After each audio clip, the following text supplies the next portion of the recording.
కణములో కణములో శంకరుడు కనబడునంట.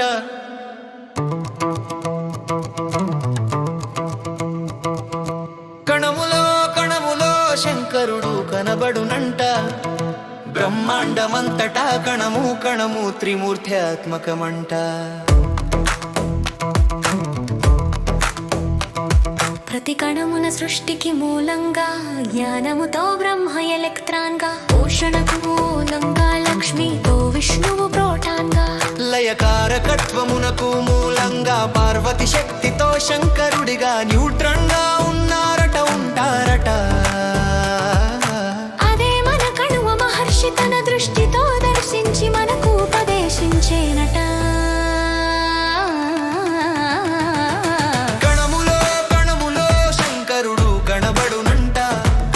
బ్రహ్మాండమంతటా కణము కణము త్రిమూర్త్యాత్మకమంట.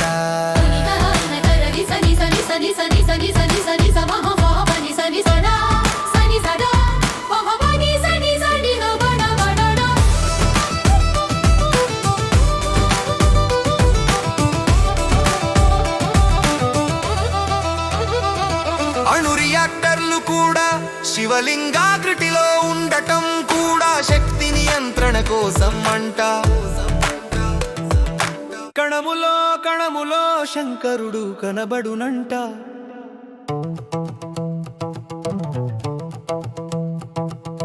కణములో కణములో శంకరుడు కనబడునంట.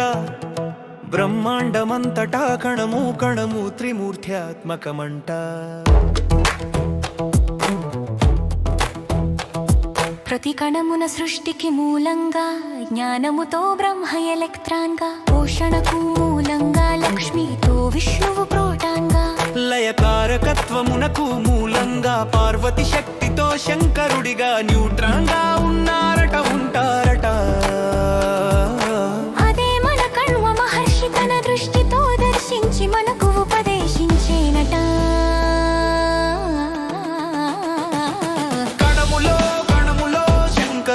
కనబడునంట.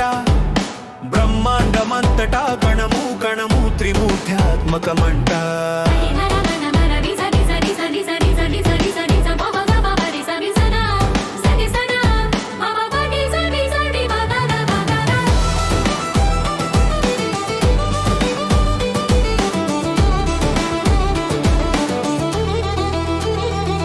అణు రియాక్టర్లు కూడా శివలింగాకృతిలో ఉండటం కూడా శక్తి నియంత్రణ కోసం అంట.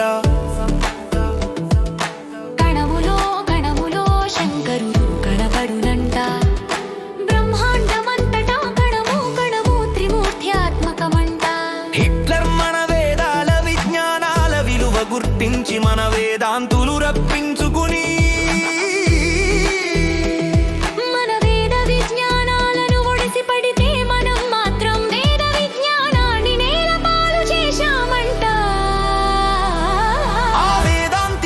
చిత్రపాఠమును వారి పార్లమెంట్లో ఇప్పటికీ కానవచ్చునంట. కణములో కణములో శంకరుడు కనబడునంట. బ్రహ్మాండమంతటా కణము కణము త్రిమూర్త్యాత్మకమంట.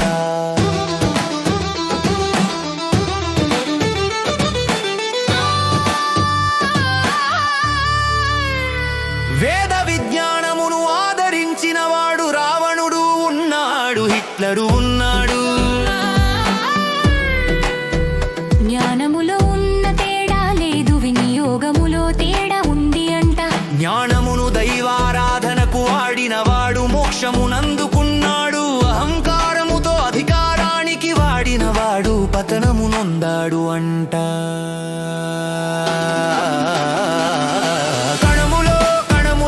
శంకరుడు కనబడునంట. బ్రహ్మాండమంతటా కణము కణము త్రిమూర్త్యాత్మకమంట. మన చదువులలో సంస్కృతంతో పాటుగా వేదాలను ఒక సబ్జెక్టుగా పెట్టాలంట. భావితరాలకు ఆ వేద విజ్ఞానాన్ని అందించాలంట. కణములో కణములో శంకరుడు కనబడునంట. బ్రహ్మాండమంతటా కణము కణము త్రిమూర్త్యాత్మకమంట.